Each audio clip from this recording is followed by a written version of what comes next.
Vietnam War forced constant adaptation. Equipment changed to meet heat, rain, and dense jungle terrain. Survival depended on what a soldier carried each day. This video looks inside a U.S. soldier's jungle survival kit during the Vietnam War. It covers items issued from the early 1960s to the war's later years. Each piece had a clear role and a specific purpose. We start with the load-bearing system used in the early years.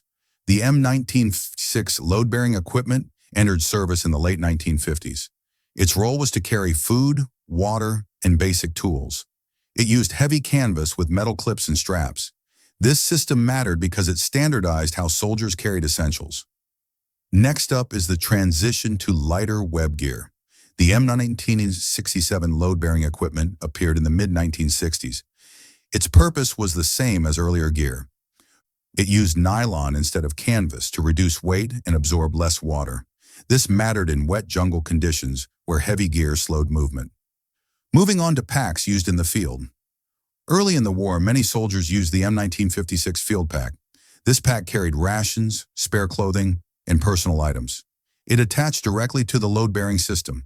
It mattered because long patrols required self-sufficiency. Up next is a locally inspired solution. The ARVN rucksack saw widespread use during the mid-war years. Its role was extended carry for jungle patrols. It was simple, lightweight, and flexible. This mattered because it fit better in thick vegetation. We move now to footwear. Standard jungle boots were introduced in the early 1960s. Their purpose was foot protection in wet terrain. They featured drainage eyelets and canvas uppers. This mattered because dry feet reduced injury and infection. Next up is head protection. The M1 steel helmet remained standard throughout the war. Its role was basic ballistic protection. A camouflage cover was often added. This mattered because it reduced visibility in jungle environments. Moving on to cutting tools. The machete became common during jungle operations. Its purpose was clearing vegetation and paths. It used a long steel blade with a simple handle. This mattered because movement without cutting tools was slow. Up next is a digging tool. The M1951 entrenching tool was widely issued. Its role was digging fighting positions and drainage. It folded for easier carry. This mattered because cover was limited in dense jungle.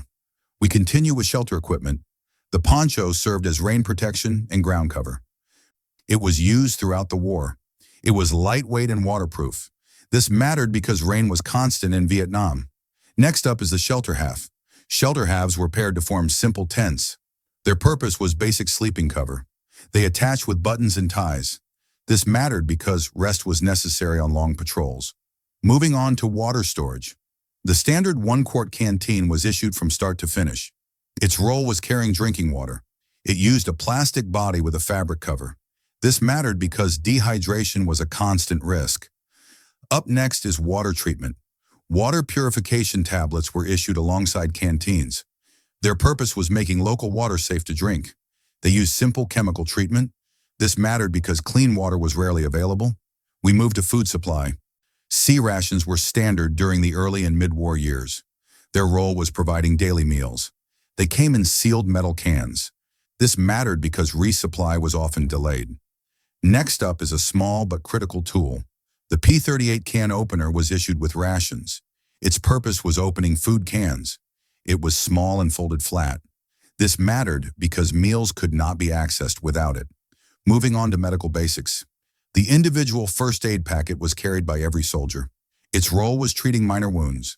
It included bandages and basic supplies. This mattered because medical help was often distant. Up next is emergency medication. The morphine syringe was issued earlier in the war. Its purpose was pain control for severe injuries. It was a single-use injector. This mattered because evacuation could take hours. We continue with disease prevention. Insect repellent was a standard issue item. Its role was reducing insect bites. It used chemical deterrents applied to skin. This mattered because insects spread disease. Next up is malaria prevention. Anti-malaria tablets were issued throughout the conflict. Their purpose was preventing infection. They were taken regularly on patrol. This mattered because malaria reduced combat readiness. Moving on to navigation. The lensatic compass was a key survival tool. Its role was land navigation in dense terrain. It used a magnetic needle and sighting wire. This mattered because visibility was limited. Up next is map protection. The waterproof map case was commonly carried. Its purpose was protecting paper maps. It sealed against rain and mud. This mattered because maps degraded quickly in jungle weather. We moved to signaling equipment. The signal mirror was included in survival kits. Its role was visual signaling to aircraft. It reflected sunlight over long distances. This mattered during extraction or rescue. Next up is sound signaling. A small whistle was often carried. Its purpose was short-range signaling. It required no batteries or fuel. This mattered in thick vegetation with low visibility. Moving on to illumination. The angle head flashlight was standard issue. Its role was night navigation and tasks. It used replaceable batteries. This mattered because night movement was common. Up next is spare power. Extra batteries were carried in packs. Their purpose was sustaining radios and lights. They added weight but ensured function. This mattered because communication failure was dangerous. We continue with communications gear. The PRC-25 radio appeared in the mid-war period. Its role was unit communication. It was portable but heavy. This mattered because coordination depended on radio contact. Next up is clothing essentials. Extra socks were always carried. Their purpose was foot care and hygiene. They dried faster than boots. This mattered because foot injuries reduced mobility. Moving on to ammunition carry. Bandoliers were used for rifle magazines. Their role was rapid access to ammunition. They were lightweight and disposable. This mattered during extended patrols. Up next is the final stage of the kit. By the early 1970s, equipment was lighter and more modular. The purpose remained survival and endurance. Materials improved, but concepts stayed consistent.